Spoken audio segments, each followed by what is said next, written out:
the Columbia Broadcasting System and its associated stations present Orson Welles and the Mercury Theater on the air.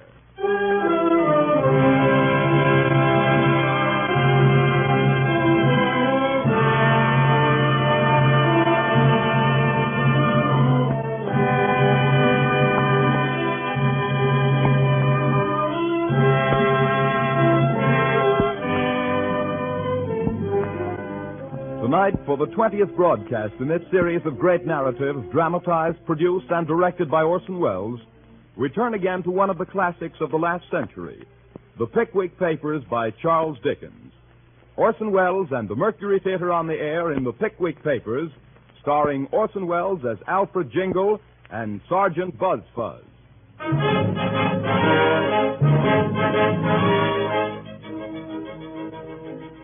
May the 12th, 1827, in special session of the Corresponding Society of the Pickwick Club, Samuel Pickwick, chairman, presiding, unanimously resolved that the first expedition of the society be devoted to the study of the habits and customs of the landed gentry of southern England, in pursuance of which places are to be reserved on a Commodore coach bound from Golden Cross to Rochester, whence the party will proceed by carriage to the manor of Dingley Dell in the county of Suffolk, England. Signed, Samuel Pickwick, permanent chairman. Nathaniel Winkle, permanent vice chairman. Tracy Tupman, permanent honorary treasurer. Augustus Snodgrass, permanent secretary.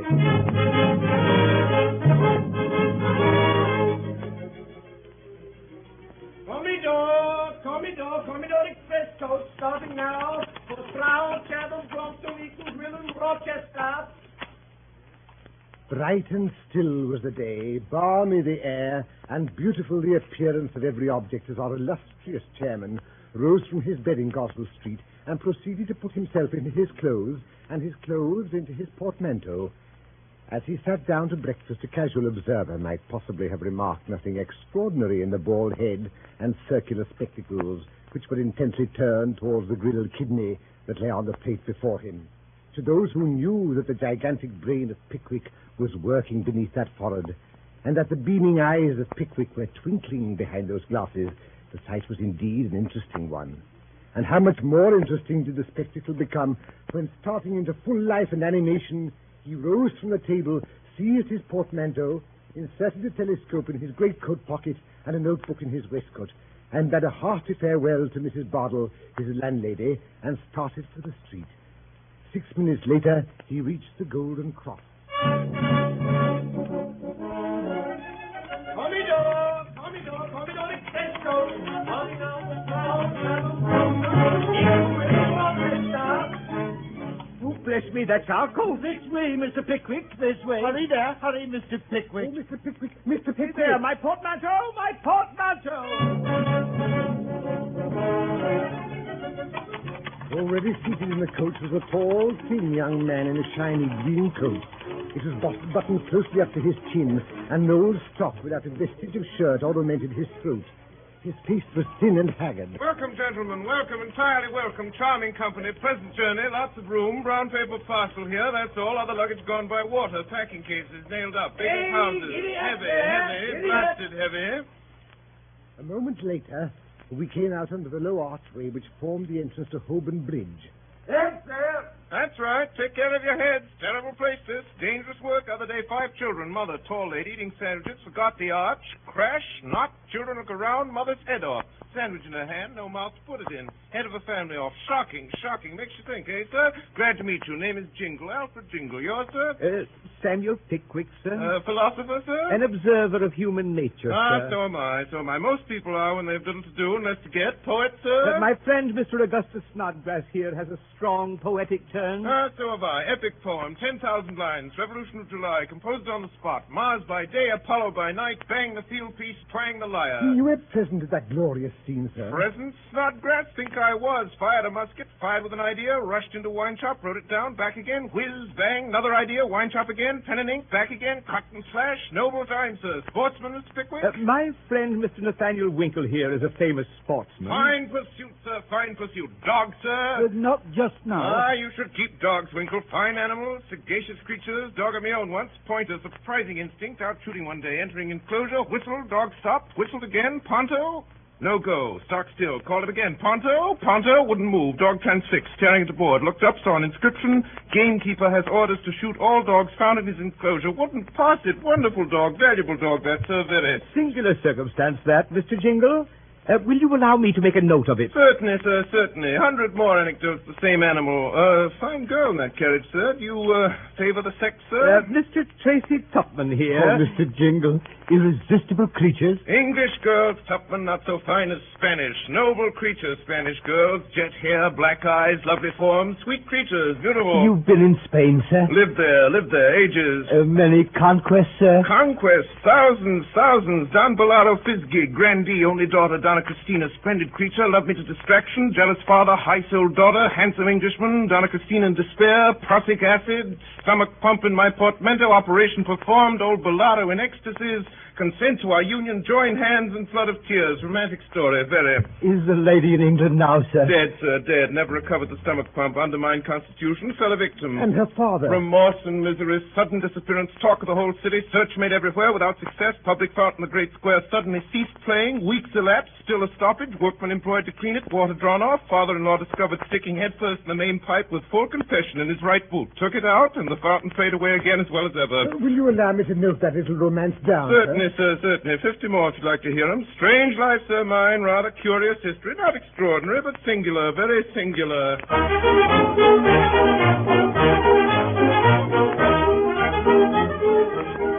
We slept that night at the Bull Inn at Rochester. Next morning there was no sign of our new acquaintance. After breakfast, Mr. Pickwick called to order a special meeting of the Corresponding Society of the Pickwick Club. Mr. Pickwick rose and slowly mounted into the Windsor chair on which he had been previously seated. What a study for an artist did that moment present. There stood the illustrious Pickwick, with one hand gracefully concealed behind his coat tails and the other waving in the air to assist his glowing declamation. His elevated position revealed those tights and gaiters which, had they clothed an ordinary man, might have passed without observation, but which, when Pickwick wore them, inspired universal awe and respect. Fame, gentlemen, is dear to the heart of every man. Hear, hear. Poetic fame is dear to the heart of my friend Snodgrass. The fame of conquest is equally dear to my friend Tupman, and the desire for earning fame in the sports of the field, the air, and the water is uppermost in the breast of my friend Winkle. I will not deny, gentlemen, that I have been influenced by human passions and human feelings. Cheers. Possibly by human weaknesses. Loud cries of no. I, sir, am an humble individual. Cries of no, no. Still, I cannot but feel that in electing me as your leader, you have selected me for a service of great honor and some danger. Traveling is in a troubled state, and the minds of coachmen are unsettled. Look abroad, gentlemen, and contemplate the scenes which are enacting around you. Stagecoaches are upsetting in all directions. Horses are bolting, boats are overturning, and boilers are bursting. Will these things daunt us, gentlemen, members of the Pickwick Society? Cries of no. Will these perils deter us from prosecuting to their glorious consummation those researches in the cause of science and learning to which, as members of this club, we stand pledged? Cries of no, no, never. Gentlemen, I have your answer. I thank you. Loud cheers. Meeting adjourned.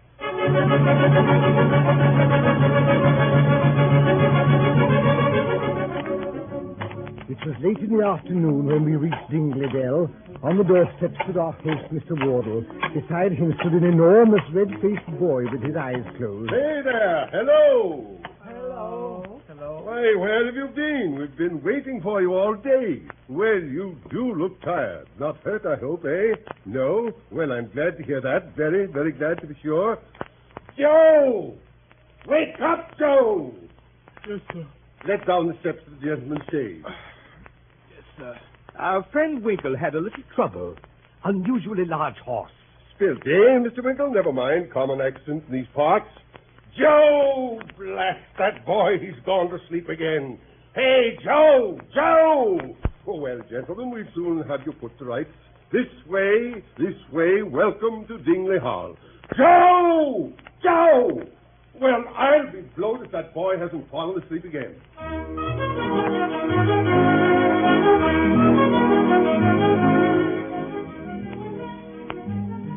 A number of persons who were assembled in the parlor rose to greet Mr. Pickwick and his friends upon our entrance. Two young ladies, still in their teens. My daughters, gentlemen, my gals, these are Isabel and Emily, and that's my sister, Miss Rachel Wardle. She's a miss, she is, and yet she ain't a miss, eh, sir? Eh, Rachel? Now, brother. My sister, Miss Pickwick. How do you do? Mr. Snodgrass, my sister Rachel. How do you do? Mr. Winkle. How do you do? And Mr. Tupman, my sister Rachel. How do you do, Mr. Tupman? Charmed to make your acquaintance, ma'am. In the post of honor in the right-hand corner of the chimney-piece sat a very old lady with an ear trumpet in one hand and an orange in the other. Mr. Pickwick, Mother. I can't hear you. Mr. Pickwick, Mother. Oh, well, it don't matter. He don't care for an old woman like me, I dare say. I assure you, ma'am, that nothing delights me more than to see a lady of your time of life leading so fine a family and looking so fine and well. It's all very fine, I dare say, but I cannot hear him. Not a word, not a word.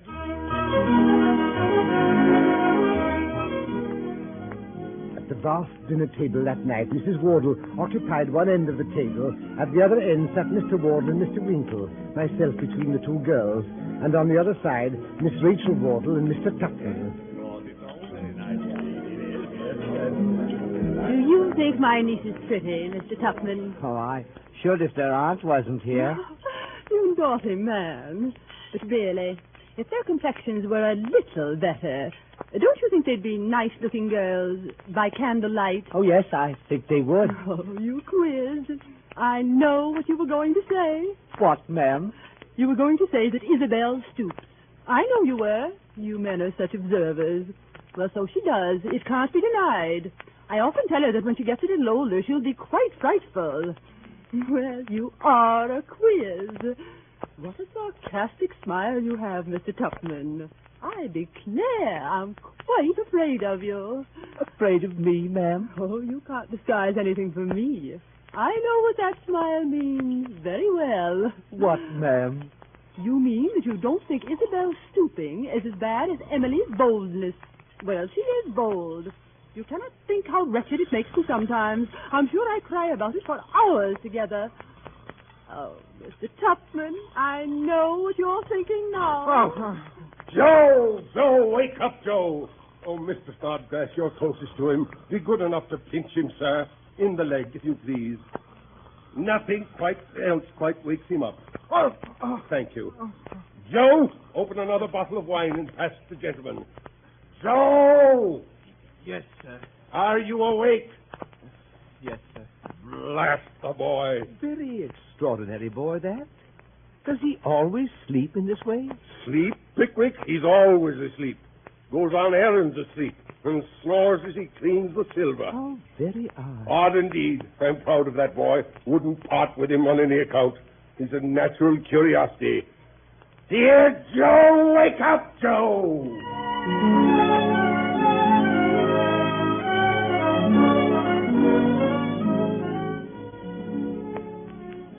Next morning, when our chairman awoke, the rich, sweet smell of the hayricks rose to his chamber window, and all around he heard the birds singing.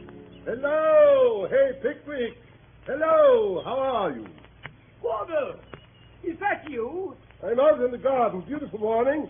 Make haste. Come down. Come out. I say! Yes? What's going on? What are you doing with that gun under your arm? Why, your friend Mr. Winkle and I are going rook shooting before breakfast. He's a very good shot, ain't he? I've heard him say he's a capital one. I admit I never saw him aim at anything.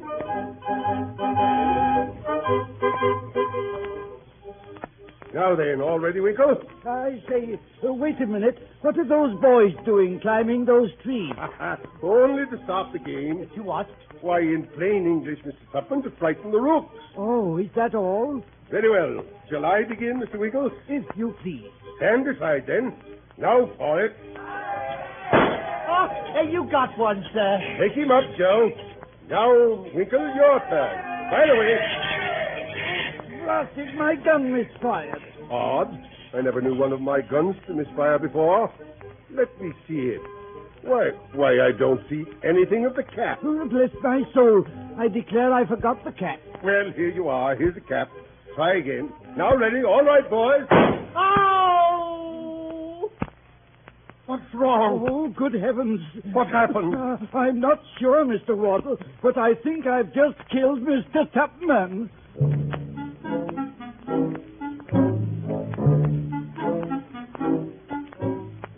The surgeon came. Mr. Tupman's arm was examined, the wound dressed, and pronounced to be a very slight one. And now it is evening at Dingley Dell. Leaving Mr. Tupman to the care of the ladies, Mr. Wardle, Mr. Pickwick, and the rest of us had gone to the cricket match at Muggleton. Isabel and Emily had strolled out.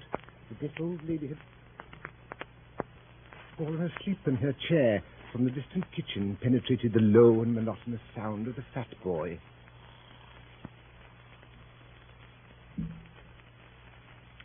Mr. Tupman. Miss Wardle, you are an angel. Mr. Tupman. Nay, I know it but too well. All women are angels, they say. Then what can you be? Or to what, without presumption, can I compare you, Miss Wardle? There was a woman ever seen who resembled you. Where else could I hope to find so rare a combination of excellence and beauty? Where else could I see? Men are such deceivers. Oh, they are. But not all men. There lives at least one being who can never change. One being who would be content to devote his whole existence to your happiness. Who lives but in your eyes. Who breathes but in your smiles. Who bears the heavy burden of life itself. Only for you, Miss Wardle. Could such an individual be found? Ah, but he can be found. He is found. He is here, Miss Wardle, on his knees at your feet. Mr. Tupman, rise. Never. Oh, Rachel. Rachel. Oh, Rachel. Say you love me. Mr. Tupman, I can hardly speak the words, but you are not entirely indifferent to me. Rachel.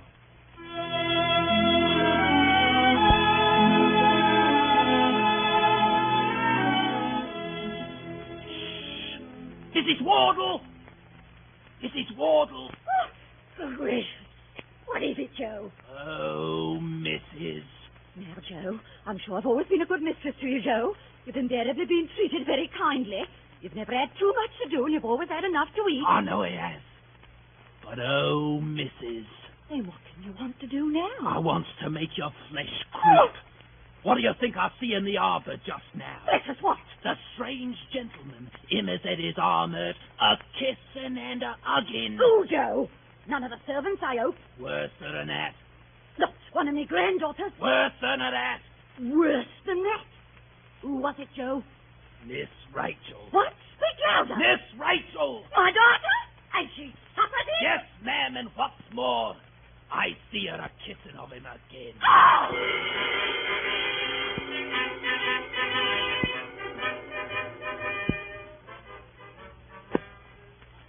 Then 11, 12. 12 o'clock had struck, and the gentleman had not returned from the cricket match. Consternation reigned at Dingley Dell.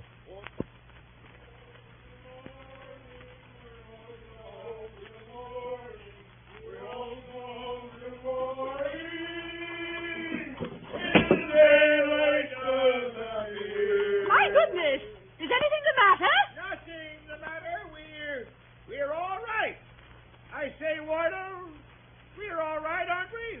I should think so. Rachel, here's my friend, Miss Jingle. Miss Pickwick's friend.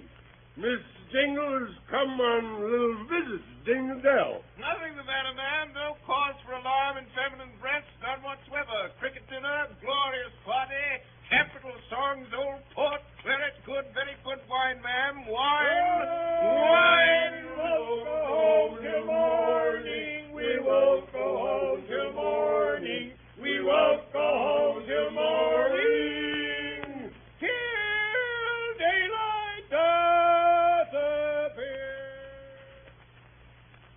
Early next morning, Mr. Jingle arose. Since none else in the house was about at that hour, he had the honor of breakfasting alone with Mrs. Wardle. Of what transpired between them, nothing is known, but this much is known, that later that morning, finding the door to the parlor partially open, he peeped in. Miss Rachel, forgive intrusion, short acquaintance, no time for ceremony. All discovered. Sir? Hush. Large boy, dumpling face, round eyes, Joe, treacherous dog, overheard everything. Told the old lady furious, wild, raving, Arbor Tupman, kissing and hugging, all that sort of thing, eh, ma'am, eh? Mr. Jingle, if you have come here, sir, to Not at insult all, me... not at all, by no means. Old lady told me over scrambled eggs, came to warn you of your danger, tender services, prevent the hubbub. Never mind, think it an insult, leave the Oh, room. dear, what shall I do? My brother will be Of furious. course he will, outrageous. Oh, Mr. Jingle, what can I say? Thing dreamt it, nothing more easy. Blackguard boy, lovely woman, fat boy, horsewhipped, you believed, end of matter, all comfortable. Oh. You seem unhappy, Mr. Jingle. May I not inquire into the cause? Unhappy cause and your love bestowed upon a man who is insensible to the blessing who even now, but no, he is my friend. I will not expose his vices. Miss Wardle, farewell. Stay, Mr. Jingle. You have made an allusion to Mr. Tupman. Explain it. Never. Mr. Jingle, I entreat, I implore you, if there is anything dreadful mystery connected with Mr. Tupman, reveal it. Can I see lovely creature sacrificed at the shrine, heartless avarice? Tupman, madam, only wants your money.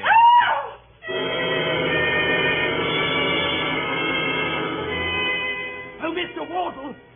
Wardle, they've gone. What are you talking They've about? gone, master. Gone right clean off, sir. Who's gone? Are you out of your head, boy? That's Sir Jingle and Miss Rachel. Off to London to get married, they said. The scoundrel. They let in a poach, eh? West this morning they did from Blue Lion, Muggleton. I was there, Mr. Wardle, but I couldn't stop them, so I run off to Teddy. Good Lord, what should we do? You? Joe, where's the gate? The gate. I'll get a chaise to the lion, I'll follow them. I'll go with you. You're a good fellow, Pickwick. Are you ready? I'm ready. All right, here's the gig, sir. Ready to go. Come on, Pickwick. We'll catch 'em this side of London, or we'll break our necks trying.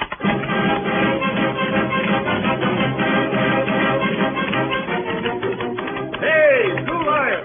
Chaise and four directly.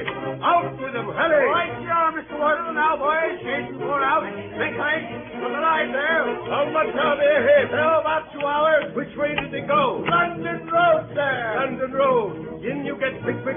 Off with you, coachman. The 7-mile stage is less than a half an hour, and the guinea's yours.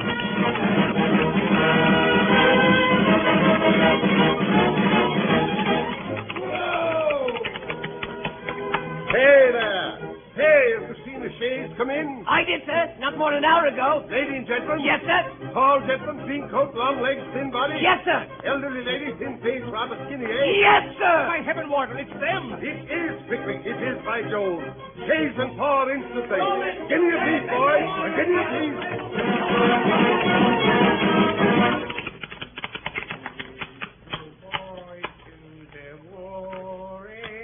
Hey there. Boots. Yes, sir. Boots. Yes, sir. Is this the White Hart Inn? It is, sir. This is a curious old place of yours, my friend. If you'd sent word you was a-coming, we'd had it repaired. The fact of the matter is that if you'll stop polishing those boots for a minute and answer our questions, you won't regret it. Won't regret it, eh? We want to know who you got stopping here at present. Who we got stopping here? Well, there's a wooden leg in number 6. There's a pair of Essians in 13. There's 2 pair of half shoes in the commercial. There's easier painted tops in the snuggery inside the bar. And 5 more tops in the coffee room. Nothing more. Hey, stop a bit. Yes, there's a pair of Wellingtons, a good deal worn, and a pair of ladies' shoes in number 5. Come in less than an hour ago. What sort of shoes? Country, mate. Any maker's name? Brand. Where out? Muggleton. Muggleton? It is them. Pickwick, we found them. Yeah, easy there. The Wellingtons went out half hour ago. The doctor's Cummings. Come back with a license. With the license? Then we're just in time. Come on. Show us the room, Boots. Velle's the name, sir. Sam Velle. Well, here's a sovereign, Weller. You see this? I do, sir. Show us into that room at once without announcing us, and it's yours. Understand? Right to the trivet. This way, gentlemen. What is it? It's me. Open the door. Open the door, Rachel. We'll break it in. Hi! Oh, you're a nice scoundrel, aren't you, Jingle? I'll have you prosecuted. Indicted. I'll ruin you. You hear? And you, Rachel, at a time of life when you ought to know better. What do you mean by running away with a vagabond, disgracing your family, and making yourself miserable? Get on your bonnet, quickly. Do nothing of the kind, my dear, nothing of the kind. Leave the room, sir. No business here. Ladies free to act she pleases. More than 1 in 20. More than 1 in 20, more than 1 in 40. I'm not. You are. You're 50 if you're an hour. As to you, Jingle, I've a good mind to break every bone in your body. Idle threats, sir, idle threats, impetuous nature. Mr. Wardle, you and I, men of the world, one thing another. Do sit down, sir. Humble lodgings, talk it over. Pro and con. Surely, Mr. Wardle. No compromise with the likes of you, sir. One moment, Pickwick. Mr. Jingle, how much will you take? 50 pounds? It won't do. Not half enough. Think it over. There's a great deal to be done with 50 pounds, my dear sir. More to be done with 150. Won't waste time in splitting straws. Say 70. Won't do, sorry. 80. I'll write you a check at once. Won't do. Will you tell me what will do? Expensive affair, this, sir. Expensive affair. Money out of pocket, posting, £9, license, 3, that's 12, compensation, 100, 112, breach of honor, and, loss of lady. Yes, never mind the loss. Say 100. Come. And 20. Come, I'll write you a check. I'll make it payable the day after tomorrow, and we can get her away meanwhile. I'm writing you a check for 100 pounds. 120. Very well, then, 120. Here you are. And mind you, Pickwick, that nothing should have induced me to make this compromise, not even regard for my family, if I hadn't known that the moment this man gets any money in that pocket of his, he'll go to the devil faster, if possible, than he would without it. And now, sir, will you leave this house? Off directly. Bye-bye, Wardle. Bye-bye, Pickwick. Here's the license. Get the name altered. Take home the lady. Do for Tupman.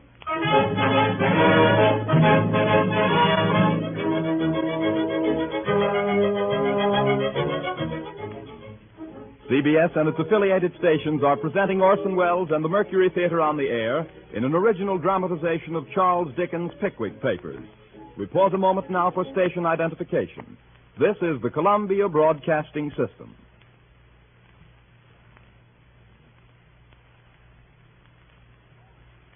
Charles Dickens' Pickwick Papers, brought to you by the Mercury Theater on the air and starring Orson Welles as Alfred Jingle and Sergeant Buzz Fuzz.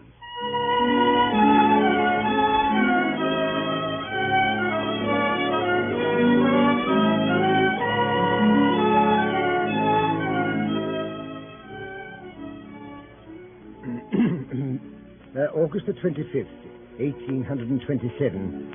Mr. Pickwick's apartments in Goswell Street, although on a limited scale, were particularly adapted for the residence of a man of our chairman's genius and observation.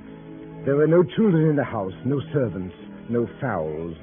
His landlady, Mrs. Bardell, the widow and sole executrix of a deceased customs house officer, was a comely woman of bustling manners and agreeable appearance.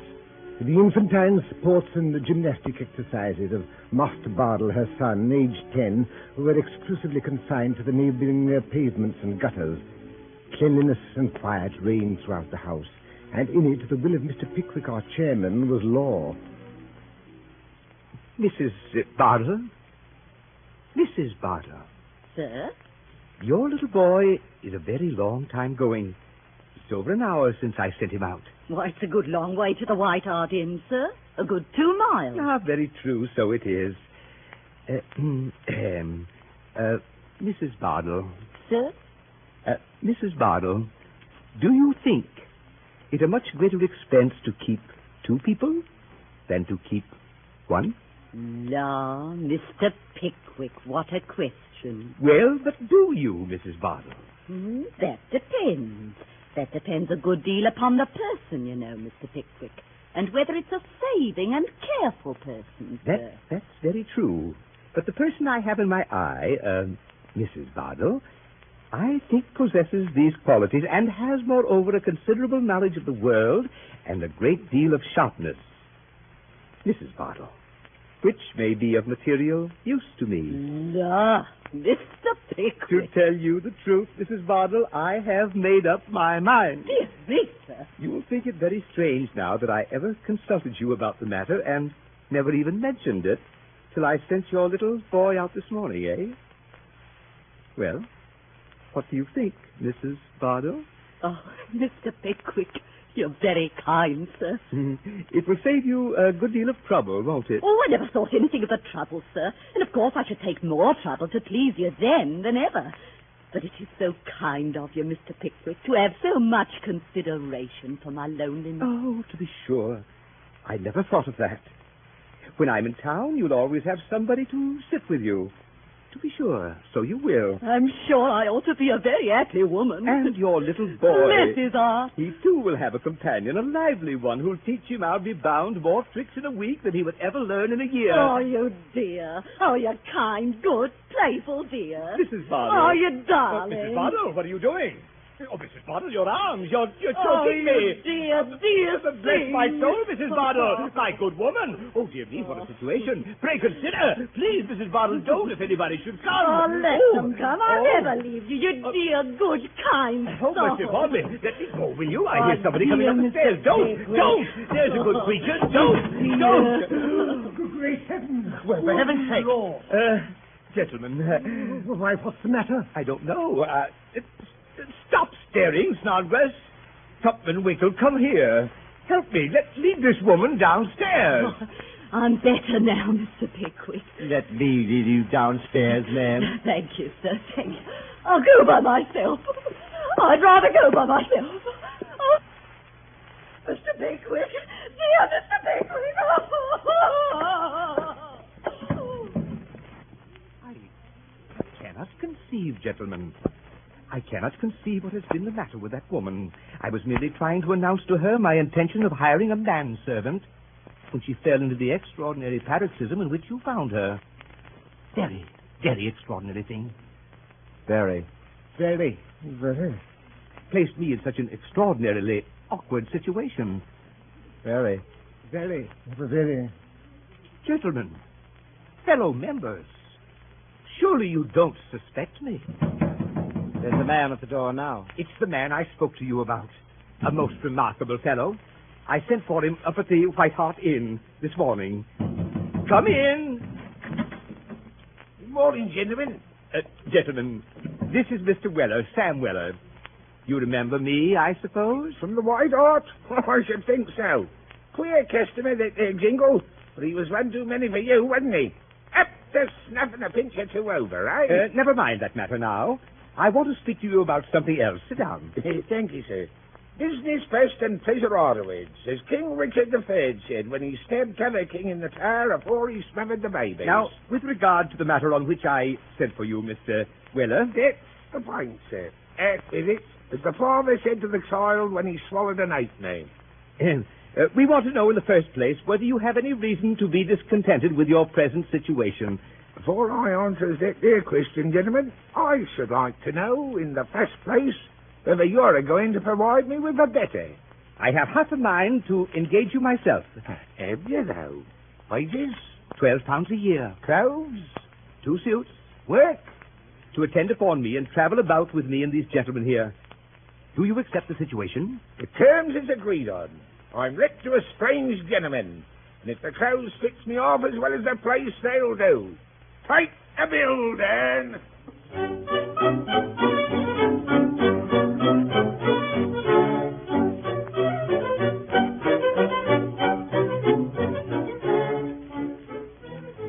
And so, before the night had closed in, Mr. Weller was furnished with a grey coat with our Pickwick Club button, a black hat with a cockade to it, a pink striped waistcoat, light breeches and gaiters, and a variety of other necessaries, too numerous to recapitulate. Mr. Weller regarded himself in the mirror. Well, if me father could see me there, I don't know whether I meant to be a footman or a groom or a gamekeeper or a seedsman. I looks like a sort of compo of every one on him. Never mind. There's change of air, plenty to see and little to do. And all this suits my complaint uncommon well. So long life to the picnic, says I.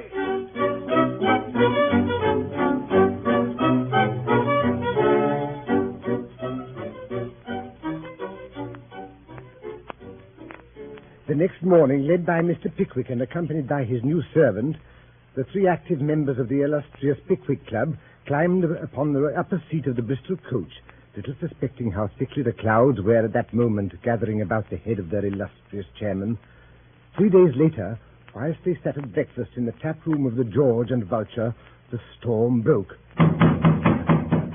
Who is it? I say, sir, this is a private room, sir, a private room. No room's private to His Majesty when the street door's once passed. That's the law. Some people maintain that an Englishman's house is his castle. That's gammon. Here, young fella. It's my opinion that you're coming in a great deal too strong. As a mail coachman said to the snowstorm when it overtook him. Quiet, you. Which one of you is Mr. Pickwick? My name's Pickwick. My name's Law.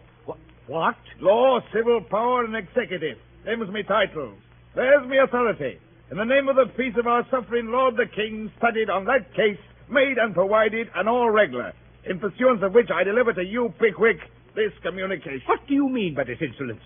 Leave the room, sir. That I will, and gladly, sir. No offence taken, I hope, where none meant. Good day, gentlemen. On the table before our chairman lay a paper neatly sealed with a wafer and directed in a round hand. Mr. Pickwick picked it up and opened it. Oh, mercy on us. What's this? It must be a jest. It can't be true. What is it? What's the matter? Nobody dead, is there? Oh, Tupman, you read it. Yes. Freeman's Court, Cornhill, August 28, 1830. Bardell against Pickwick. Sir, having been instructed by Mrs. Martha Bardell, landlady of 28 Goswell Street, to commence an action against you for a breach of promise of marriage, for which the plaintiff lays her damages at £1,500, we beg to inform you that the writ has been issued against you in this suit in the Court of Common Pleas. We are, sir, your obedient servants, Dodson and Fogg. It's a plot. Yes, it is a plot, gentlemen. A vile attempt to extort money. A base conspiracy.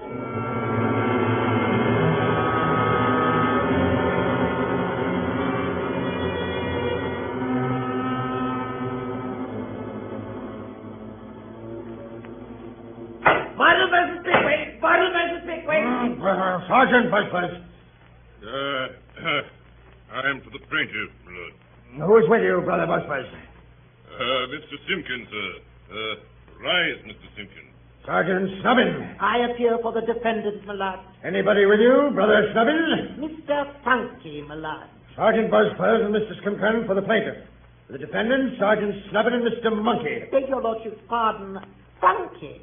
Oh, very good. Go on. Sergeant Buzzfuzz, you open the case. I do, my lord. My lord, gentlemen of the jury, never from the very first moment of my applying myself to the study and practice of the law have I approached a case with feelings of such deep emotion or with such a heavy sense of the responsibility imposed upon me, a responsibility which I could never have supported were it not buoyed up and sustained by a conviction so strong as to amount to a positive certainty that the case of truth and justice must prevail with a high-minded and intelligent dozen of men whom I now see in that box before me. This is an action, gentlemen, for a breach of promise of marriage in which the damages are laid at £1,500. The plaintiff, gentlemen, is a widow. Yes, gentlemen, a widow. Her name is Mrs. Bardell. The late Mr. Bardell, after enjoying for many years the esteem and confidence of his sovereign, as one of the guardians of his royal revenues, glided almost imperceptibly from the world to seek elsewhere for that repose and peace which a custom house can never afford. Some time before his death, he had stamped his likeness upon a little boy. With this little boy, the only pledge of her departed exciseman, Mrs. Bardell shrunk from the world and courted the retirement and tranquility of Goswell Street. And here she placed in her front parlor window a written placard bearing the inscription, "Apartments furnished for a single gentleman. Inquire within." I entreat the attention of the jury to the wording of this document. Apartments furnished or a single gentleman. Mrs. Bardell's opinions of the opposite sex, gentlemen, were derived from a long contemplation of the inestimable qualities of her lost husband. She had no fear, she had no distrust, she had no suspicion. All was confidence and reliance. Mr. Bardell, said the widow, Mr. Bardell was once a single gentleman himself. To single gentlemen, I look for protection, for assistance, for comfort, and for consolation. In single gentlemen, I shall perpetually see something to remind me of what Mr. Bardell was when he first won my young and untried affections. To a single gentleman, then, shall my lodgings be let. Actuated by this beautiful and touching impulse, the lonely and desolate widow dried her tears, furnished her first floor, caught the innocent boy to her maternal bosom, and put the bill up in her parlor window. Did it remain there long? No. No, the serpent was on the watch. The train was laid. The mine was preparing. The sapper and miner were at work. Before the bill had been in the parlor window, 3 days, gentlemen. A being, erect upon 2 legs, and bearing all the outward semblance of a man, and not a monster, knocked at the door of Mrs. Bardell's house. He inquired within. He took the lodgings, and on the very next day, he entered into possession of them. This man was Pickwick. Pickwick, the defendant. Of this man, Pickwick, I will say little. The subject presents but a few attractions. And I, gentlemen, am not the man, nor are you, gentlemen, the men, to delight in the contemplation of revolting heartlessness and of systematic villainy. I say systematic villainy, gentlemen. And when I say systematic villainy, let me tell the defendant, Pickwick, if he be in court, as I am informed he is, and that it would have been more decent in him, more becoming, in better judgment, and in better taste, if he had stopped away. Let me tell him, gentlemen, that any gestures of dissent in which he may indulge in this court will not go down with you. But will you know how to value and how to appreciate them? Be his name Pickwick or Noakes or Stokes or Stiles or Brown or Thompson. I shall show you, gentlemen, that for 2 years, Pickwick continued to reside constantly and without interruption or intermission at Mrs. Bardell's house. I shall show you that Mrs. Bardell, during the whole of that time, waited on him, attended to his comforts. I shall show you that. And I shall show you that on many occasions he gave halfpence and on some occasions even sixpence to a little boy. I shall prove to you, gentlemen, that on August 25th of last year he distinctly and in terms offered her marriage. And I am in a situation to prove to you on the testimony of 3 of his own friends, most unwilling witnesses, gentlemen, most unwilling witnesses, that on that morning he was discovered by them holding the plaintiff in his arms and soothing her agitation by his caresses and endearments. And now, gentlemen, but one word more. 2 letters have passed between these parties. Letters which are admitted to be in the handwriting of the defendant and which speak volumes indeed. They are not open, fervent, eloquent epistles, breathing nothing but the language of affectionate attachment. No, they are covert, sly, underhanded communications. Let me read the first. Garraway's, 12 o'clock. Dear Mrs. B, chops and tomato sauce, yours, Pickwick. Gentlemen, what does this mean? chops and tomato sauce. Yours, Pickwick. Chops! Gracious heavens, and tomato sauce! Gentlemen, is this the happiness of a sensitive and confiding female to be trifled by such shallow artifices as these? The next has no date whatever, which is in itself suspicious. Dear Mrs. B, I shall not be at home till tomorrow. Slow coach, and then follows this very remarkable expression. Don't trouble yourself about the warming pan. The warming pan! Why, gentlemen, who does trouble himself about a warming pan? When was the peace of mind of man or woman broken or disturbed by a warming pan, which is in itself a harmless, a useful, and I will add, gentlemen, a comforting article of furniture?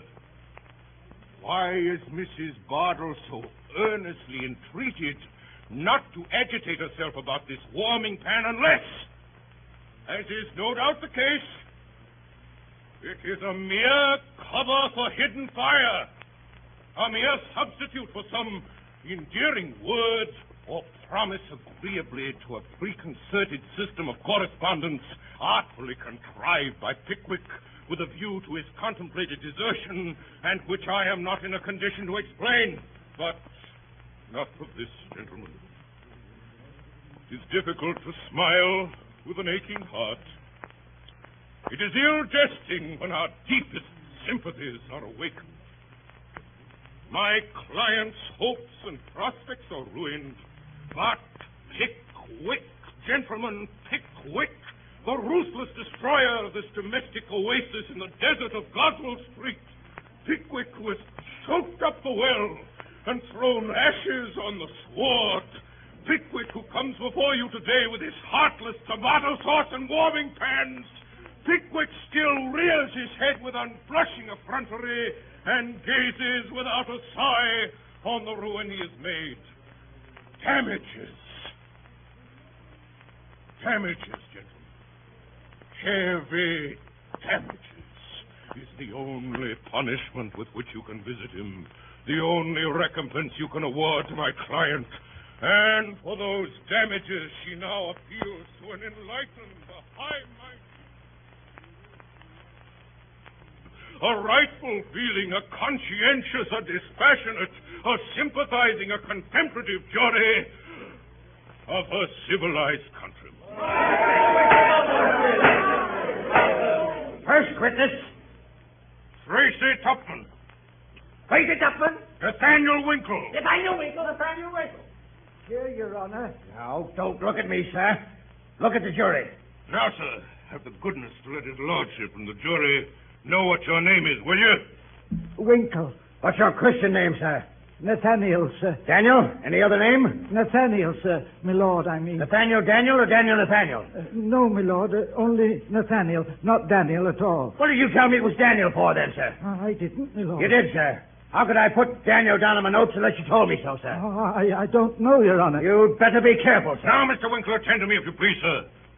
And let me recommend you, for your own sake, to bear in mind his lordship's injunction to be careful. I believe you are a particular friend of Pickwick, the defendant.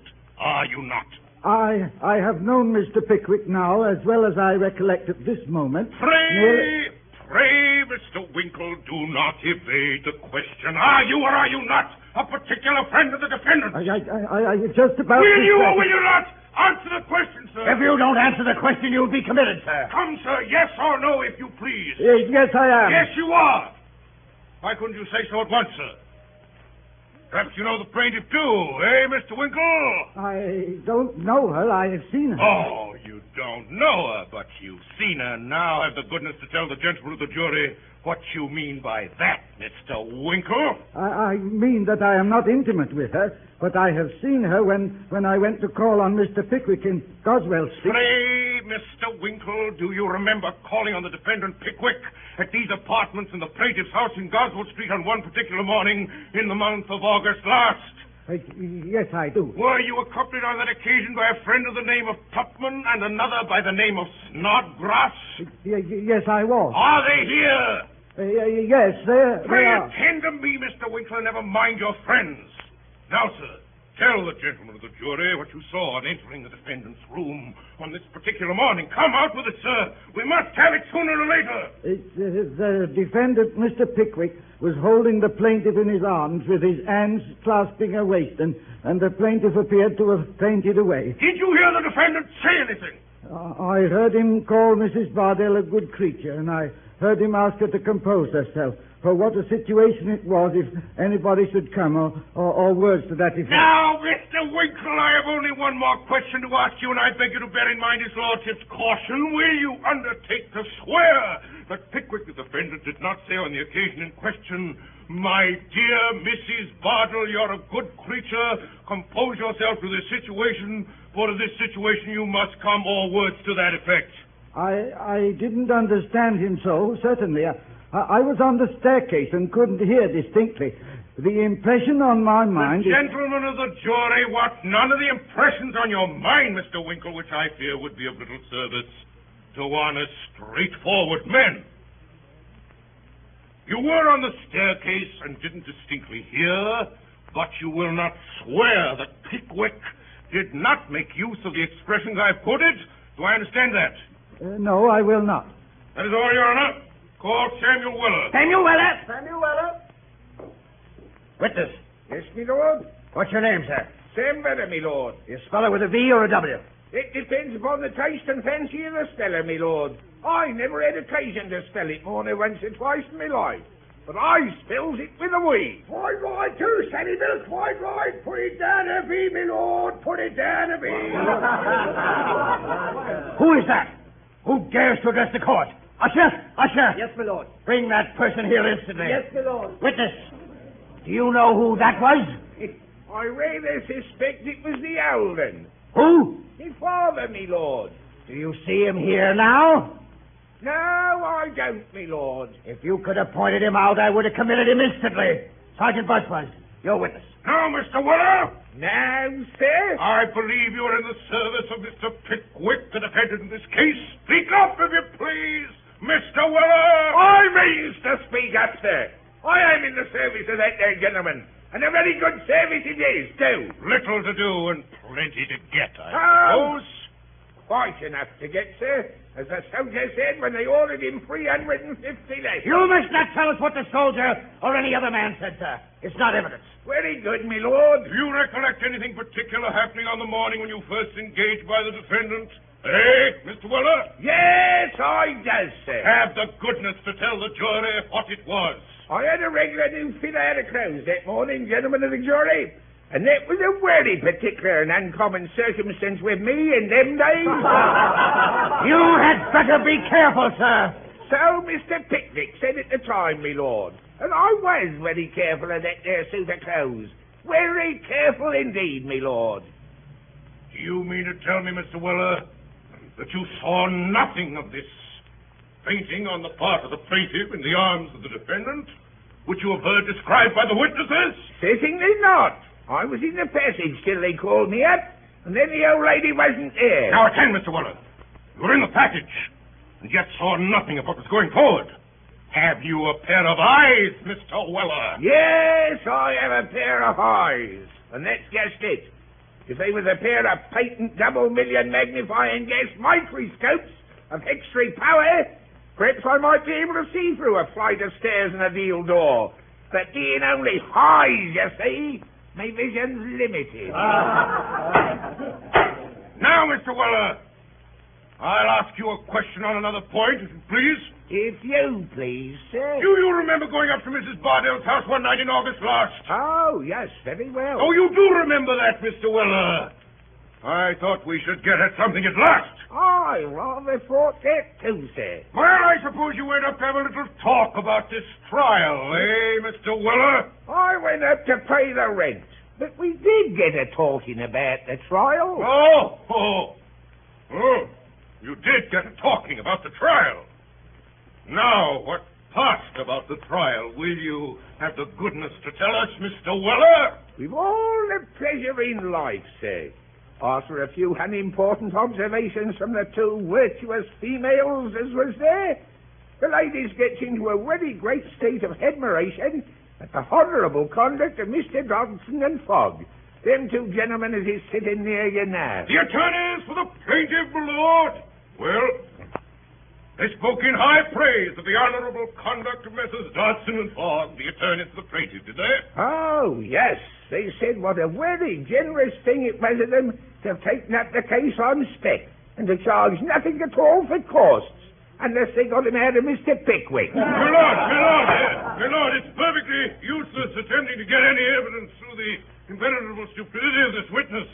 I will not trouble the court by asking him any more questions. Stand down, sir. Would any other gentleman like to ask me anything? You may go down, sir. Thank you, sir. Good work, Samuel. Good work. After this, Sergeant Stubbin addressed the jury on behalf of the defendant, and a very long and very emphatic address he delivered, in which he bestowed the highest possible eulogisms on the conduct and character of Mr. Pickwick. Then Mr. Justice Starley summed up in the old established and most approved form. If Mrs. Bardell, the plaintiff, were right, it was perfectly clear that Mr. Pickwick, the defendant, was wrong. And if they thought the evidence of Mrs. Bardell, the plaintiff, worthy of credence, they would believe it, and if they didn't, why they wouldn't. The jury then retired to their private room to talk the matter over, and the judge retired to his private room to refresh himself with a mutton chop and a glass of sherry. A quarter of an hour later, the jury came back. The judge was fetched in. Is that in the judge?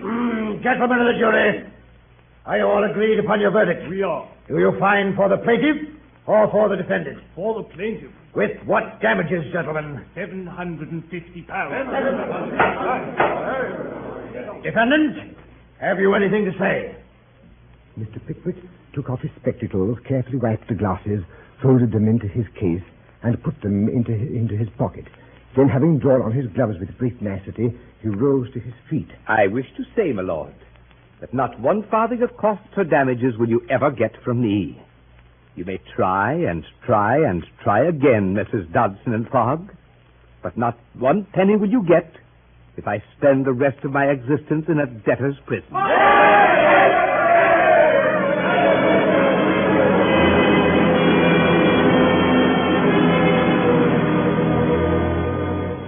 Sad days followed for the Pickwickians. With their leader in jail, the club suffered from internal dissensions. Our meetings were rare and melancholy. And then at last there dawned a glorious day. On November the 4th, 1828, Mr. Pickwick and his servant Weller emerged from the fleet. On November the 5th, the members of the Pickwick Club once more gathered together at the feet of their illustrious leader, heard him deliver upon that joyful occasion an oration which has been carefully preserved in the minutes of the society. Gentlemen, Cheers. fellow members, Loud cheers. I shall never regret having devoted the greater part of 2 years to mixing with different varieties and shades of human character. Frivolous as my pursuit of novelty may have appeared to many. Cries of no. Nearly the whole of my previous life having been devoted to business and the pursuit of wealth, numerous scenes of which I had no previous conception have dawned upon me.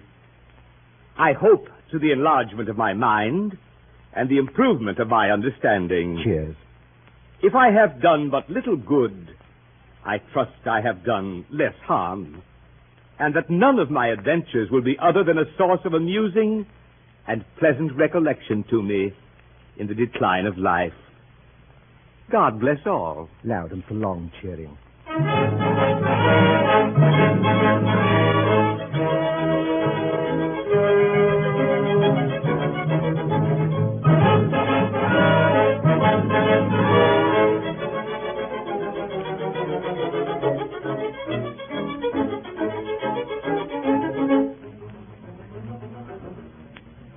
Tonight, the Columbia Broadcasting System and its affiliated stations have brought you a Mercury Theater on the Air production of The Pickwick Papers by Charles Dickens. The adaptation for radio was made by Orson Welles, who also directed the entire production. This has been the 20th in the weekly CBS series featuring this brilliant Broadway company in dramatized narratives from the world's great literature. In the cast tonight was Samuel Pickwick, played by that unstarred star of the Mercury Theater on the Air, Mr. Ray Collins. Augustus Snodgrass, by Mr. Alfred Shirley. Mr. Tracy Tupman, he of the excruciatingly warm heart, and Mr. Frank Reddick. Nathaniel Winkle, the huntsman, Mr. William Podmore, Mr. Wardle, Mr. William Pringle. Joe, the fat boy who always slept, was Elliot Reed. Rachel, the spinster sister of Mr. Wardle, was Mary Wicks. Sam Weller was Mr. Eustace Wyatt. Mrs. Bardell, Brenda Forbes, Mr. Fogg, McGregor Gibbs, Sergeant Snubbins, Edgar Beria, and finally, Sergeant Buzzfuzz and Mr. Jingle, whom you probably recognize. The orchestra was directed by Bernard Herrmann, and Davidson Taylor supervised the production for CBS.